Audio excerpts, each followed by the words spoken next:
Does your anxiety impact your ability to make friends and keep friends and just have conversations in general? We're going to talk all about that. Stay tuned. That's what's up next.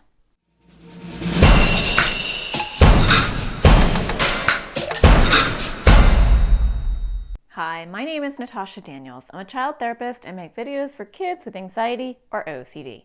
Today I want to talk to you about making friends. And even though that may seem like it has nothing to do with anxiety at all, it actually does. Because anxiety can get in the way of many things in our lives, but also in our friendships. So I'm going to talk to you a little bit about how anxiety butts in on our friendships and what you can do about it.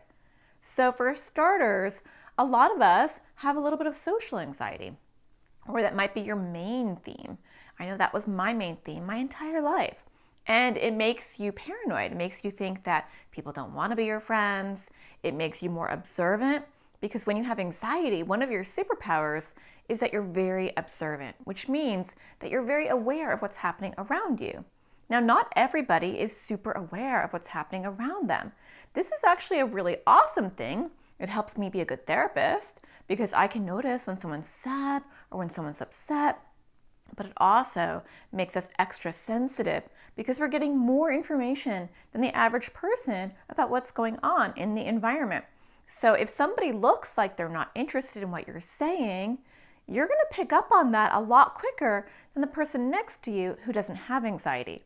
Now that's a cool superpower until it starts to make you feel insecure, until it starts to make you feel doubt and paranoia. Why aren't they interested in me? But that's actually how a lot of people are. They look around, they change the topics, they don't ask you good questions. That's just a normal person. But when we are anxious, we take it personally. We notice it, and then we personalize it, and we think there's something wrong with us, when in reality, there's nothing wrong with us. The second thing that a lot of anxious people do, myself included, is that we overthink things. So when someone's talking, we're worried, what am I going to say next? Or what questions can I ask them? Or are they going to ask me a question? Or how am I going to end this conversation? There's a lot of uh-ohs in social interactions. And a lot of times the answer for almost everything with anxiety anyway is avoid. It's just like, you know what? This is a little bit too overwhelming. Let's just not even have that conversation. Let's avoid social situations. That's the last thing you actually want to do because the less you practice, the more uncomfortable and awkward you're going to be. So you want to jump into that pool, even though it's a very cold, uncomfortable pool, and you want to start exercising your social skills. So you can do this in a very small way. You can set little challenges for yourself. You can say, I'm going to start one conversation today. And you can go into school and you have this mental challenge for yourself that you're going to start a conversation with someone today.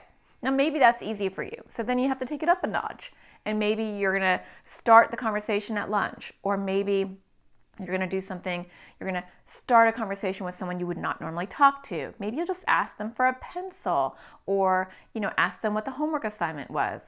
But the point is, you want to set up these little mini challenges for yourself and don't make them too big, but don't make them too small. Something a little bit out of your comfort zone and challenge yourself every day. Now, if you do this and you take like a 14-day challenge where every day you challenge yourself and you do something a little bit out of your comfort zone, you're going to start to improve your social skills. And I always say to people, when someone's asking me a question, just throw it back. You don't have to think about something creative to say. If someone says, hey, how was your weekend? Just say, it was great. Give them some details and then say, how was yours? A lot of times I'll talk to kids and they're so worried about what they can ask back or how to maintain a conversation. And I say to them, the simplest tip I can ever give you, and it's an obvious tip, but it's one that we don't really think about, is just throw back whatever they're asking you.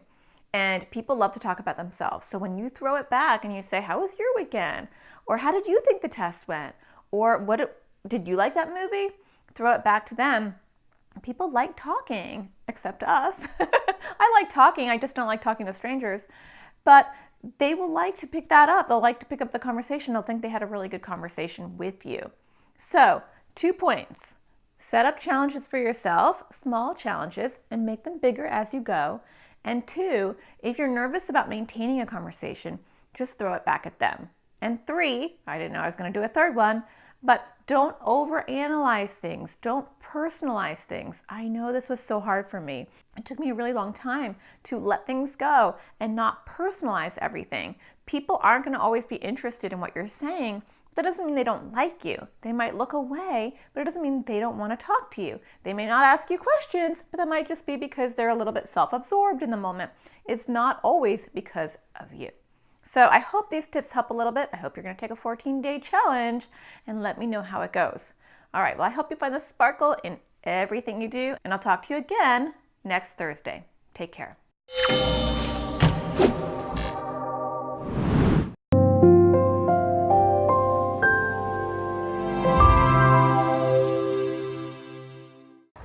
When I first discovered Natasha, I was in a desperate place with my son, and his anxiety was getting worse, and we had tried counseling, and it was not going well. We were told at that point, we can't help your son. Early intervention is great. He's too young. Parenting a child with anxiety is not easy, and sometimes it feels hopeless. First time we took her to a therapist, who then dismissed her after about a year and a half, putting it down to bad parenting. But what if it didn't have to be that way? What if you could join a community with parents in the same boat, with kids with similar struggles and issues? What if you could have access to resources that will help you with behavior and sleep and avoidance and opposition and fears? What if you can have somebody walk with you on your journey? Someone with clinical expertise and parental knowledge. Hi, my name is Natasha Daniels, and I'm a child therapist and a mom to 3 kids. And I've dedicated my life and my career to helping kids with anxiety and OCD, including my own. And now I want to help you too. I have created the AT Parenting community to do just that. When you join as a member of the community, not only will you get access to resources that will help you with your child's struggles and help your family reduce the chaos in their home, you're going to be joining a community of parents just like you, with knowledge, love, and support to give. You will get access to online classes that will help your child and your child's struggles. You'll also get bonus videos and podcast material made just for members. And I've got your kids covered too. You'll have access to a library full of worksheets and videos specially designed for your kids by myself and other therapists. But that's not the best part. You're going to be getting direct attention from me, and I will be giving you support in many different ways. I'll be doing Facebook Lives every single week in our private Facebook group, where members can go to talk and get support. I'll also be doing office hours in our private Facebook group. So once a week, you can ask me whatever you want. I'll be available for an hour to answer your direct questions. But if you need a little bit more support, I've got you covered too, because I will be doing coaching calls for those that need it twice a month. And for those that need even more support, I'll be doing once a month support group calls. And I'll be doing a member spotlight call. So I'll be picking one member every month, and I'll be walking them through the process of helping their children. And you'll have access to the replay and to that phone call as well. Raising a child with anxiety or OCD is hard, but together we can get through it. Natasha gave us practical tools. She wasn't like the books that we had read. If you have a child with anxiety or OCD, she is your go-to woman. Natasha had practical real-life advice that we started implementing the day that we listened to them. In a desperate time in my journey with my son, she has been a lifesaver. Her resources have given me hope, they've given me tools and support, and they're some of the best resources you can find out there for anxiety and OCD.